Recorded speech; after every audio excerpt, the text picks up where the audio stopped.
好，同學仔大家好啊！咁今日咧我哋講有趣嘅除法啦。咁咧會先講一個數除以10、100同1000嘅運算嘅。咁咧總因咧就利用呢個乘同埋除嘅關係咧，喺呢本筆記簿度咧就列咗除式、乘式佢哋之間嘅關係喎。咁先睇下條乘式先，20乘以10就等於200啊！我哋都識啦，好簡單啦。咁點樣用除式去表達翻咧？咁我咪將200呢個數除以10。咪出翻前面個20啦 ，OK 呢個我哋都知啦。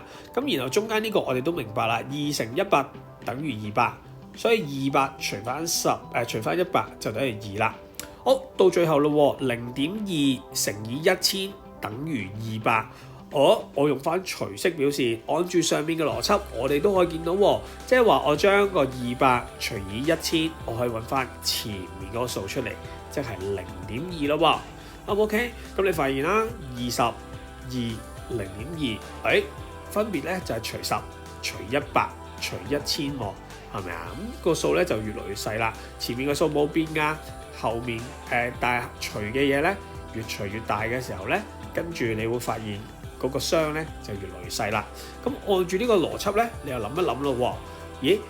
可唔可以講到600除以10、600除以100同埋600除以1000嘅結果咧？好，試下諗一諗啊！我轉頭我就開答案啦。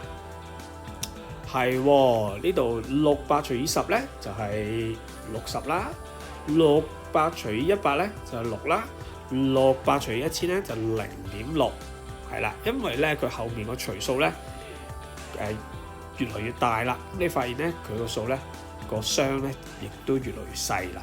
OK， 因為除分嘅嘢分多咗啦嘛。好，咁我哋又望下數學探索呢度啦，佢就用咧呢個分數嘅方法，讓我哋理解多啲。因為我哋知道啦，分數其實同除法咧息息相關嘅。分數除法前面嗰個數咧，其實即係分數嘅分子，後面個數其實即係個分母。所以每一次見到除式，我都可以用個分數去表達，係咪？咁呢個相信大家都學過啦。跟住咧喺呢一個456除以10，我哋變咗做分數，再變做大分數，最後我見到咧就係45.6嚟嘅。跟住除以100嘅時候就揾到4.56，除以1000咧就係0.456啦。咁我哋望一望啲結果，我哋睇下咧可唔可以答到下面嘅問題咯喎。456除以10。所得嘅商等於把456嘅小數點向係啦，我哋本身係個小數點喺度噶嘛，褪咗入嚟向咗左褪啦 ，OK， 咁啊向左褪咗一個位啦。咁下面嗰啲向咗邊度褪啊？同樣地都係向左褪，不過一個就向除100咧就向左褪2個位，除1000咧就向左褪3個位。咁我點知道係褪幾多個位咧？你望唔望到個10有幾多個零啊？冇錯啦，1個0，所以褪1個位。100有2個0，所以褪2個位。1000有3個0，所以褪3個位，就係咁樣啦。好，後面啦噃，咁佢就話咧望下呢啲結果啦。咁其實咧同頭先我哋做嘅嘢都非常相似啦。38除以10，10有1個0，所以我哋向左褪1個位。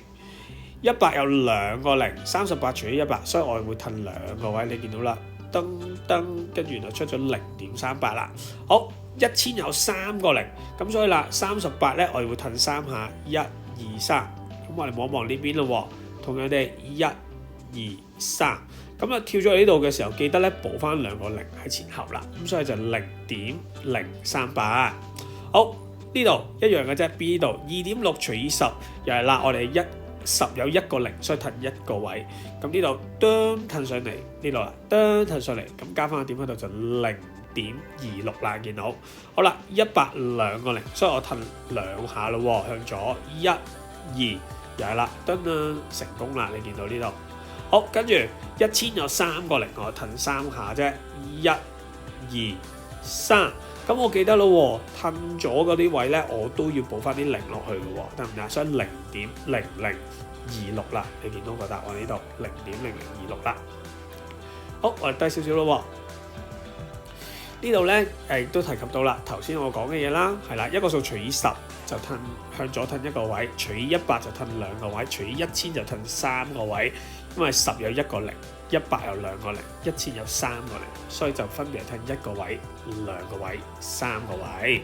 咁我哋用呢啲題目做下試下啦 ，OK？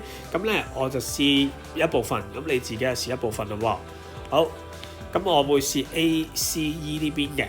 好，除以10喎，除以10即係褪幾多個位啊？1個零，所以褪1個位，咁所以呢度都褪落嚟，所以就49.2啦。好，跟住呢度咯喎，哇，3個零喎，1000喎，除以1000喎，除以1000就向左褪，係啦，3下啦，1、2、3，呢度有點，補翻前後有0， 0.057咯喎。好，呢度除以100，2個零，所以跳2下，咁我指住個點跳2下，1、2，噔噔，呢度係點？呢度1個零，呢度1個零。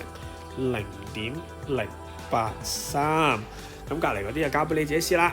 好，下面度佢就話邊個算式嘅結果會唔同呢？咁請你圈起嚟咯喎。咁啊，除100就褪2下啦，係咪啊？即係本身小數點係最尾呢度啦。1、2，呢個係6.37，我哋咁樣試咯喎。好，呢個1000咯喎，褪3下咯喎，喺呢度1、2、3。係6.370，不過最尾個0使唔使寫啊？